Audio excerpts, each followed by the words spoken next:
ৰাভা হাছঙৰ বাহিৰত থকা ৰাভা সম্প্ৰদায়ৰ লোকসকলৰ উন্নয়নৰ স্বাৰ্থত চৰকাৰে গঠন কৰি দিলে ৰাভা উন্নয়ন পৰিষদ।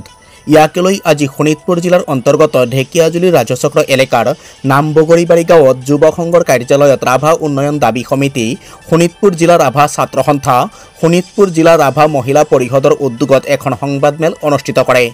সংগঠনসমূহে আজি যৌথভাৱে সংবাদমেল অনুষ্ঠিত কৰি চৰকাৰক কৃতজ্ঞতা জ্ঞাপন কৰে।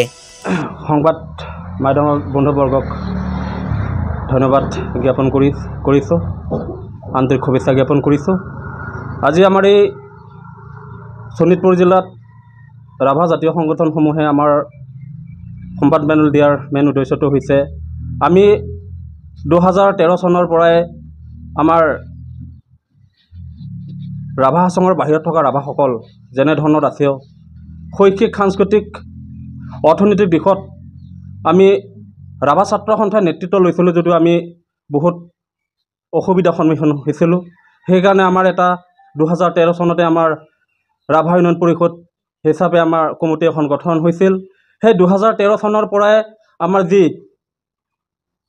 প্ৰতিবাদী কণ্ঠ সংগ্ৰাম যাত্ৰা আৰম্ভ হৈছিল। সেই 13 চনৰ পৰাই আমি বিভিন্ন সময়ত আমি প্ৰতিবাদী কাৰ্যসূচী হাতত লৈছিলোঁ যে আমাৰ ৰাভা হাছঙৰ বাহিৰত থকা ৰাভাসকলে আমি কেনেকৈ আমি উন্নয়ন দিশত আগবঢ়াই লৈ যাবলৈ পাৰিম। তেনে ক্ষেত্ৰতে আমাৰ 22 তাৰিখে আমাৰ কেবিনেট সিদ্ধান্ত মৰ্মে আমাৰ যিটো দাবী আছিল যে ৰাভা হাছঙৰ বাহিৰত থকা ৰাভাসকলৰ ৰাভা উন্নয়ন পৰিষদ গঠন, সেই পৰিষদ গঠনখন আমাৰ সন্মানীয় শ্ৰদ্ধাৰ আমাৰ আটাইৰে মৰমৰ জনপ্ৰিয় মুখ্যমন্ত্ৰী ডক্টৰ হিমন্ত বিশ্ব শৰ্মা ডাঙৰীয়াই আমাৰ এই সমস্যাটো তেখেতে আমাক গুৰুত্ব সহকাৰে লৈ আমাৰ এই অনুমোদন দিলে। এই অনুমোদন দিয়াৰ বাবে আমি শোণিতপুৰ জিলা ৰাভা ছাত্ৰ সন্থাৰ লগতেই শোণিতপুৰ জিলা ৰাভা উন্নয়ন পৰিষদ, শোণিতপুৰ জিলা ৰাভা মহিলা পৰিষদ আৰু আমাৰ এই শোণিতপুৰ জিলাত বসবাস কৰা আমি ৰাভা ৰাইজে আমি সন্মানীয় মুখ্যমন্ত্ৰী ডাঙৰীয়াক আন্তৰিক শুভেচ্ছা ধন্যবাদ জ্ঞাপন কৰিছোঁ। আৰু লগতে আমাৰ সন্মানীয় WBT minister doctor Ranoj Pegu ডাঙৰীয়া তেখেতক আমি শোণিতপুৰ জিলা ৰাভা ৰাইজৰ হৈ আমি ধন্যবাদ জ্ঞাপন কৰিছোঁ। আৰু ৰাজ্যিক বিজেপিৰ সভাপতি সন্মানীয় দিলীপ শইকীয়া ডাঙৰীয়াকো আমি ধন্যবাদ জ্ঞাপন কৰিছোঁ। আৰু লগতে আমাৰ স্থানীয় বিধায়ক তথা আমাৰ কেবিনেট মন্ত্ৰী অশোক সিংঘাল ডাঙৰীয়াকো আমি শোণিতপুৰ জিলা ৰাভা ছাত্ৰ সন্থাৰ লগতে শোণিতপুৰ জিলাত আমি ৰাভা জাতীয় সংগঠনসমূহে আমি ধন্যবাদ জ্ঞাপন কৰিছোঁ। আৰু বিশেষকৈ আমাৰ এই যি কাউন্সিল এখন চৰকাৰে ঘোষণা কৰিছে, সেই কাউন্সিলখনে আমাৰ বিভিন্ন দিশত ৰাভা হাছঙৰ বাহিৰত থকা ৰাভাসকলে নিশ্চয় আমাৰ এই কাউন্সিলখনে বিভিন্ন শৈক্ষিক ৰাজনৈতিক দিশত আমি নিশ্চয় ৰাভা ছাত্ৰ সন্থাই আমি আগবঢ়াই লৈ যাবলৈ আমি সক্ষম হ'ম। আমি ৰাভা হাছঙৰ বাহিৰত থকা যিসকল ৰাভাসকলক আমাৰ অসম চৰকাৰে কেবিনেট মৰ্যাদাৰে যিখন আমাক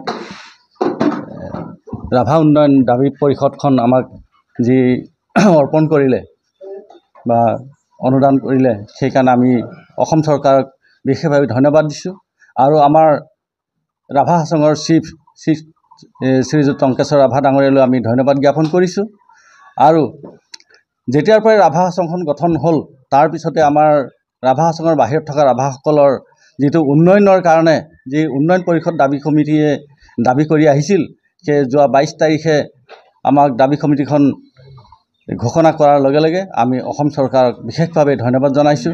অসম চৰকাৰৰ মুখ্যমন্ত্ৰী হিমন্ত বিশ্ব শৰ্মা ডাঙৰীয়া আৰু ৰাজ্যিক বিজেপিৰ সভাপতি দিলীপ শইকীয়া ডাঙৰীয়া আৰু জনজাতি উন্নয়ন দপ্তৰৰ মন্ত্ৰী ডাক্টৰ ৰনোজ পেগু ডাঙৰীয়াকো আমি বিশেষভাৱে আমাৰ ৰাভা ৰাইজৰ সকলোৱে তেখেতক আমি ধন্যবাদ জ্ঞাপন কৰিছোঁ।